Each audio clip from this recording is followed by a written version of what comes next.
Daddy selalu menganggap mereka sama, mereka hanya mencari uang dan kepuasan. Karena sentuhan mereka hanya sebatas gairah, bukan karena cinta. Seperti momimu dan Daddy. Daddy hanya mendapat kepuasan batin, tetapi tidak dengan hati. Jiwa Daddy terasa kosong dan hampa, karena nyaris tak tersentuh oleh cinta. Ken menghela nafas panjang, setelah dia menyelesaikan cerita masa lalunya. Masa yang begitu kelam, menjadi titik kilas balik alasan dirinya menjadi seperti sekarang. Pria itu menunduk, menatap Zoya saat dia merasakan pelukan gadis itu semakin erat. Pun dengan dadanya yang tiba-tiba basah oleh air mata Zoya. Ada isak kecil yang terdengar lirih, membuat Ken menarik dagu Zoya agar gadis itu menatap ke arahnya. "Baby, ada apa? Kenapa menangis, Hem?" tanyanya dengan pembawaan yang begitu tenang. Zoya membalas tatapan mata Ken, bagaimana bisa pria di hadapannya ini bersikap biasa saja setelah menceritakan sesuatu yang begitu menyesakkan dada. Dia yang hanya mampu mendengar saja ikut merasa ngilu, tetapi kenapa Ken justru menatapnya dengan tatapan seperti itu? Aku tidak tahu, dan aku tidak bisa membayangkan bagaimana sakitnya menjadi Daddy. Daddy pasti sangat terluka saat itu, ujarnya dengan bibir yang gemetar, pun dengan cuping hidungnya yang kembang kempis. Ken mengusap air mata Zoya dengan ibu jarinya, sebelum membalas ucapan gadis itu, Ken mengecupnya beberapa kali, dan hal itu justru membuat Zoya semakin menangis. "Aku sudah merasa baik-baik saja, tidak ada yang perlu dikhawatirkan, baby." "Kejadian itu sudah sangat lama," balas Ken, berusaha menutupi segala sesak yang ada. Tapi rasa sakit dan trauma itu tidak akan hilang, semua itu akan terus membekas di hati Daddy. Bahkan sampai sekarang, Daddy masih tidak percaya tentang cinta dan pernikahan. Zoya terus menatap netra itu, dalam otaknya dia terus mencari cara, bagaimana dia bisa meruntuhkan trauma Ken, dan mengembalikan semuanya. "Aku tidak peduli tentang itu, baby. Yang penting sekarang hanyalah kamu, asal kamu ada di sampingku. Aku tidak masalah," tutur Ken apa adanya. Sesuai dengan isi otak dan hatinya. Tidak ada lagi yang dia inginkan selain Zoya. "Tapi aku juga butuh kepastian, kita tidak bisa seperti ini terus." "Daddy tidak merasa kasihan pada Zoya?" tanya gadis itu, membuat Ken langsung meregangkan pelukan mereka. "Daddy menyayangimu, Zoe," balas Ken dengan sorot mata sungguh-sungguh. "Kalau begitu, bagaimana kalau aku membuat Daddy percaya lagi pada cinta?" Sebuah pertanyaan yang membuat kedua netra Ken membola.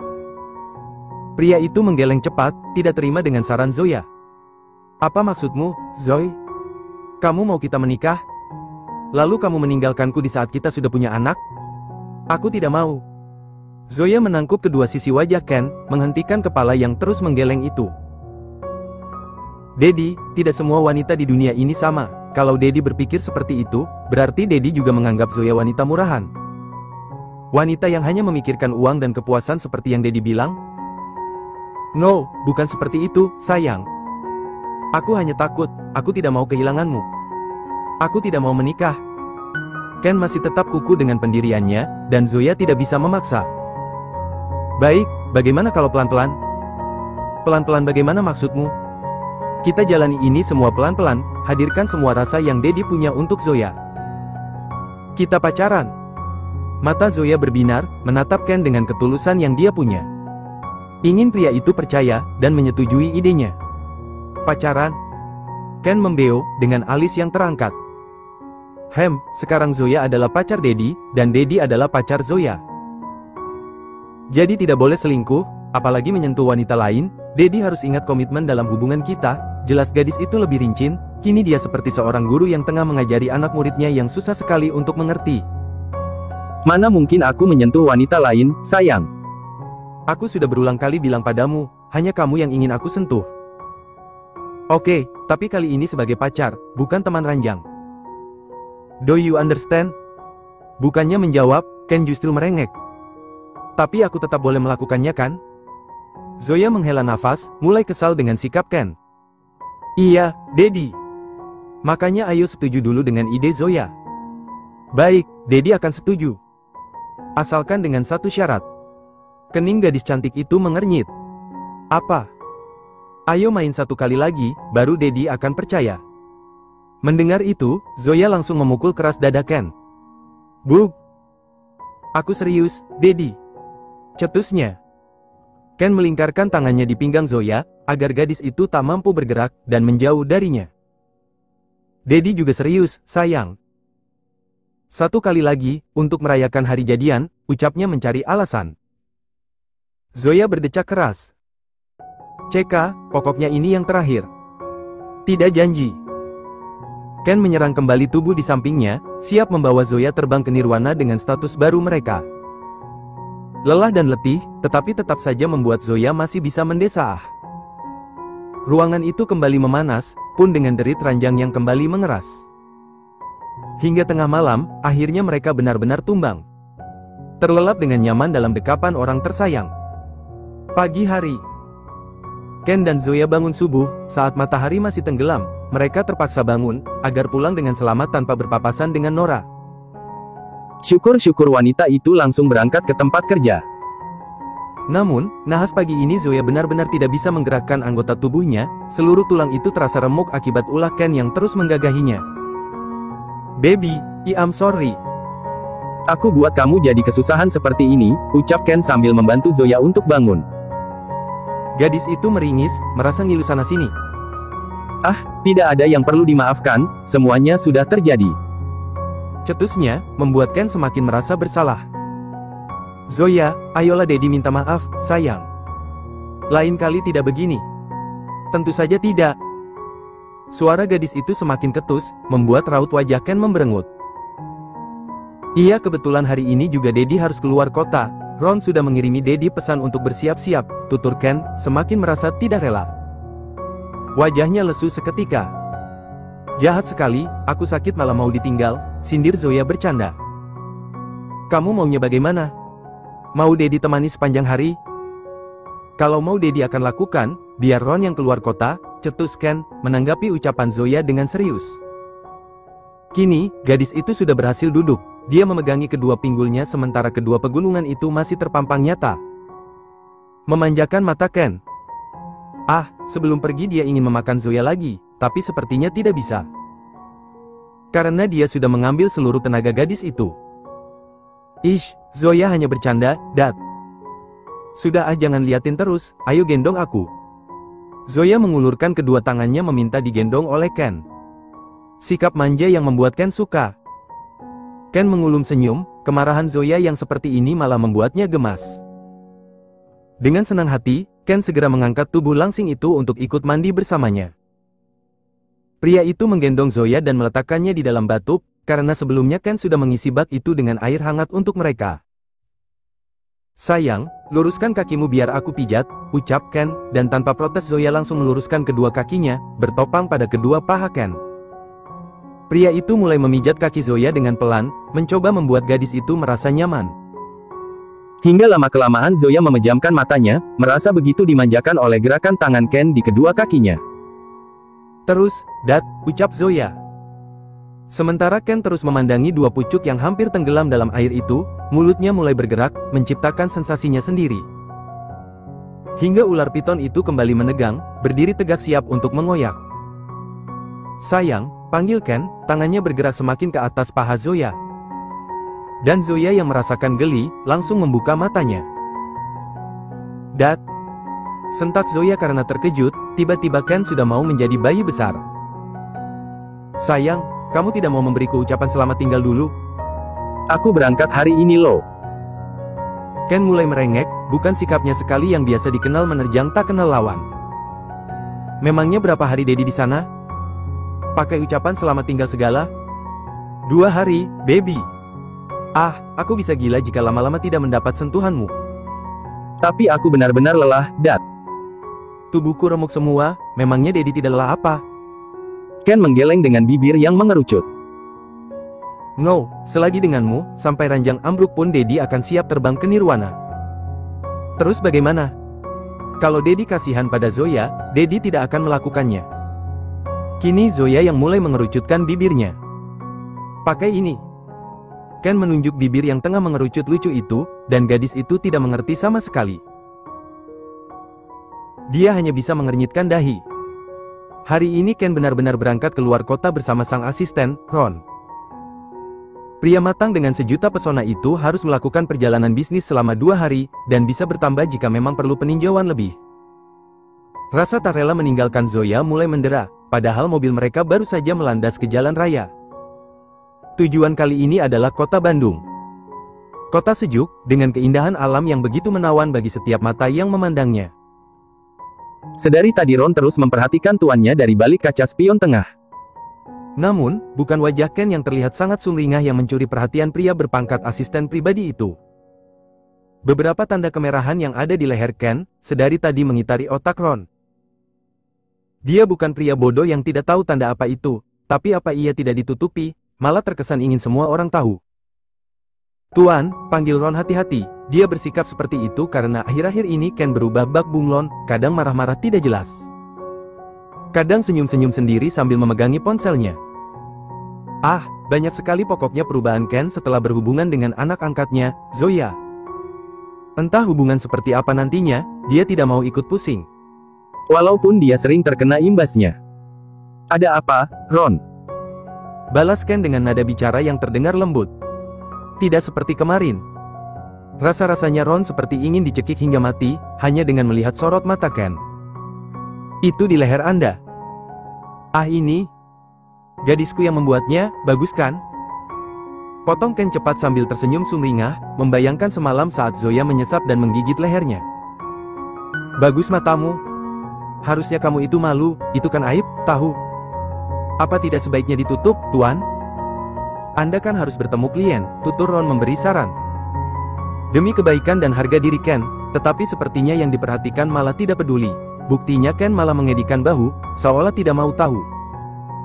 Kenapa harus ditutupi, ini bagus kok. Lagi pula aku ingin menghargai Zoya, kalau tidak, nanti dia marah, balas Ken bangga. Bahkan rasanya dia ingin membuka baju, agar semua orang tahu sebanyak apa Zoya membuat tanda itu di tubuhnya. Seperti itu ya? Ya baiklah, Tuan. Terserah Anda saja. Ron mengalah. Tentu saja terserahku, ini kan tubuhku, leherku juga bukan lehermu, kenapa kamu jadi cerewet sekali? Ya Tuhan, rasanya aku ingin sekali menamparkan wajahnya. Kalau bukan bosku, mungkin sudah aku Sesampainya di Bandung, mereka langsung melandas ke penginapan. Tempat yang akan mereka singgahi selama berada di kota kembang ini. Selagi Ron kesusahan membawa barang-barang Ken dan juga miliknya, si tuan gila justru asyik bertelepon ria dengan wanitanya. Benar-benar tidak memiliki belas kasih. Sayang, kamu sedang apa? Sudah makan belum? Aku baru sampai di hotel, ucap Ken memberi kabar bahwa dirinya sudah sampai. Sesuatu yang dia janjikan pada Zoya sebelum berangkat. Dan hari ini pula, Zoya tidak masuk kuliah, karena gadis itu ingin memulihkan tenaganya, sehari saja. Aku sedang makan buah, Dad. Tadi Bilila yang mengupaskannya. Dedi baru sampai? Jawab Zoya di seberang sana, sambil memasukkan buah ke dalam mulutnya, dan Ken bisa melihat itu, karena mereka melakukan panggilan video. Iya, sayang aku baru sampai. Tapi aku sudah merindukanmu, kamu merindukanku tidak? Baru juga beberapa jam berpisah, sudah pintar sekali menggombalnya. Aku tidak menggombal, sayang. Aku benar-benar sudah rindu. Iya, aku percaya. Baby, kamu makan buah hanya sendiri? Daddy juga mau buah. Beli sana, sekalian makan siang dengan asisten Ron. Tidak mau buah yang itu, maunya buahmu. Mendengar itu, Zoya langsung memberi tatapan tajam pada Ken, dan pria itu hanya terkekeh. Boleh ya? Tidak mau? Sebentar saja, Ken mulai merengek. Pria itu masuk ke dalam kamarnya, dan langsung membanting tubuh kekar itu di atas ranjang. Sementara Ron masih kulu-kilir di dalam sana. Zoya bisa melihat itu. Tiba-tiba dia punya pikiran usil. Daddy benar-benar mau buah juga? Akhirnya, baby, kamu mau memperlihatkannya? Balas Ken kembali sumringah.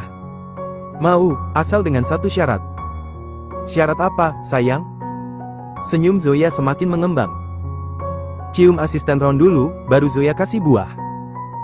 Gadis itu terkekeh kecil, membayangkan Ken yang mencium asisten Ron. Wajah sumringah Ken memudar seketika. Sayang, apa tidak ada syarat yang lain? Tidak ada, hanya itu yang Zoya mau. Ingat, Daddy harus mengarahkan kameranya, biar Zoya lihat. Masa seperti itu sih, baby? Kalau tidak mau ya sudah. Aku matikan panggilan ini. Cih, iya baiklah. Semuanya demi buah, Ken akhirnya setuju. Ron. Panggil pria itu, sebelum sang asisten melengang ke kamarnya. Iya, Tuan. Ron buru-buru menghampiri Ken, berdiri tepat di hadapan sang tuan yang kini ikut berdiri pula. Dia menundukkan kepalanya tanda hormat pada pria itu. Bersama Zoya benar-benar merubah sikap Ken, bagaimana bisa dia ingin memenuhi syarat gadis itu hanya karena ingin melihat dua bulatan kesukaannya. Ron, angkat kepalamu dan jangan berpikir macam-macam setelah ini. Mendengar perintah itu, Ron langsung mengangkat kepalanya tanpa curiga, dan kap. Sebuah kecupan melandas begitu saja di pipinya, membuat dia membatu sementara yang di ujung sana tergelak kencang, menyaksikan keberanian pacarnya. Sayang sudah, aku sudah menciumnya. Cih, bibirku jadi gatal rasanya, adu Ken pada Zoya. Dan Zoya justru semakin tertawa keras, menertawai kekonyolan Ken. Sementara Ron masih bergeming, lalu memegang pipinya yang baru saja dicium oleh Ken. Apa-apaan dia ini? Apa dia sudah tidak waras? Menodai kesucian pipiku yang belum pernah dicium oleh seorang wanita? Dia benar-benar sudah gila. Hari itu Ken kembali menunjukkan perubahannya. Saat sang klien menawarinya sebuah rokok setelah mereka makan siang, Ken dengan cepat menolaknya. Maaf, Tuan Andreas. Aku sudah berhenti merokok, ucapnya sambil tersenyum tipis. Dan hal itu semakin membuat Ron terperangah, merasa tak percaya. Sepertinya Ken sudah benar-benar jatuh cinta pada Zoya, karena semua ini pasti atas perintah gadis itu. Wah, hebat sekali, bagaimana Anda bisa terlepas dari gulungan nikmat ini, Tuan Ken? Apa diam-diam Anda sudah menikah? Pria dengan tubuh tambun itu menggoda Ken, apalagi dengan jelas dia melihat tanda percintaan di leher kliennya. Mendengar itu, Ken terkekeh kecil. Ya, gadisku melarangnya.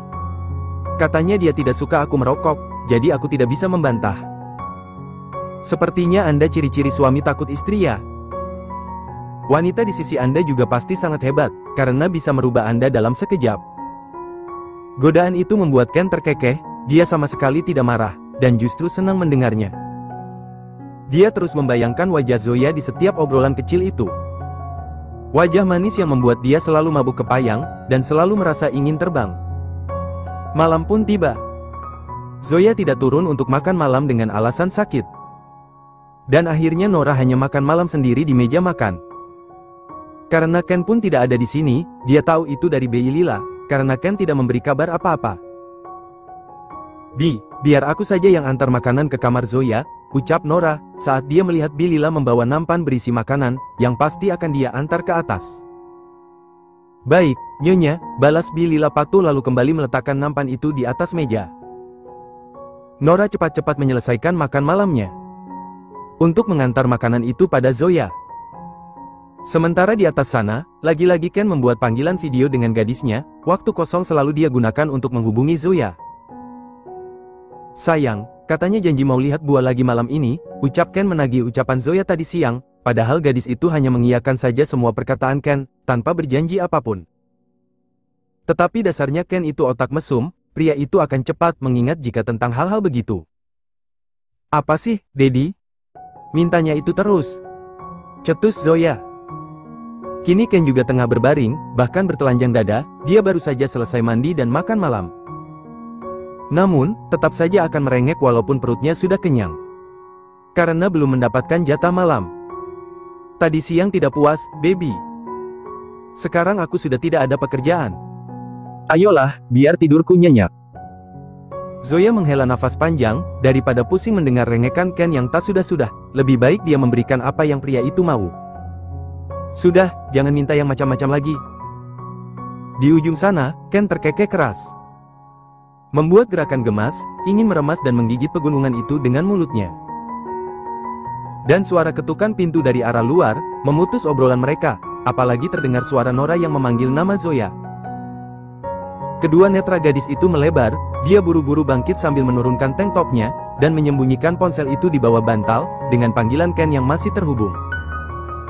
Zoe, kakak bawa makan malam buat kamu, ucap Nora dengan sedikit berteriak. Mendengar itu, Zoya turun dari atas ranjang, melangkah menuju pintu, dan membukanya. Benar saja, Nora telah membawa nampan berisi makanan yang sudah ditata oleh Bilila. Ya ampun, Kak. Kenapa repot-repot, seharusnya biar Bilila saja. Zoya mengambil alih nampan itu, dan meletakkannya di atas nakas. Kemudian kedua wanita itu duduk di sisi ranjang, Nora lebih dulu mengulum senyum. Nggak apa-apa, Zoe. Kakak sekalian mau lihat keadaan kamu. Katanya kamu sakit. Balas Nora. Ah, itu aku hanya meriang, Kak. Sudah minum obat juga, jadi sudah lebih baik, jelas Zoya beralibi, padahal dia tidak minum obat apa-apa, seharian ini dia hanya berbaring. Syukurlah, oh iya kakak juga mau ngasih tahu kamu, nanti lusa kakekku akan mengundang kita makan malam, kamu ikut ya, nanti aku kenalin sama mama dan papanya Raga. Ah, nggak perlu, Kak. Itu pasti acaramu dan Dedi, biar aku di rumah saja.